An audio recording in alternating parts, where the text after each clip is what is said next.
పాట వినకపోతే నిద్ర పట్టదు. మీరు పాట వినాలంటే నేను పాడినా ఏంటి? ఏమిటి, నువ్వు పాటలు పాడతావా? ఏంటండి మరీ అంత తేలిక తీసేశారు? మా ఆశ్రమంలో ఫంక్షన్లు జరుగుతున్నప్పుడు పెద్ద పెద్ద వాళ్ళు వచ్చినప్పుడు నా చేతే పాటలు పాడించేవారు. పాటలు పాడుతున్నప్పుడు ఒకటే చప్పట్లు కొట్టే కొద్దీ నేను పాడేదాన్ని. మరి ఇన్ని రోజులు నాకు ఎందుకు చెప్పలేదు డార్లింగ్? ఏదో ఒకటి వదులు.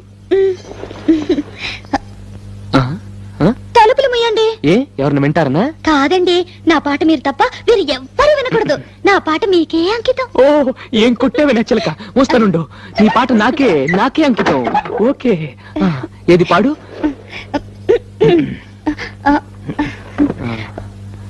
అబ్బా, మీరు నా మొహం అంక చూడకండి, నాకు సిగ్గేస్తుంది. నీ మొహం చూడకుండా ఇంకేం చూడమంటావే? మీరు వెనక్కి తిరగండి. నా దగ్గర ఎందుకు సిగ్గు?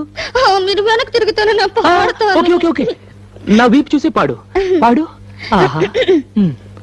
దేవుడా దేవుడా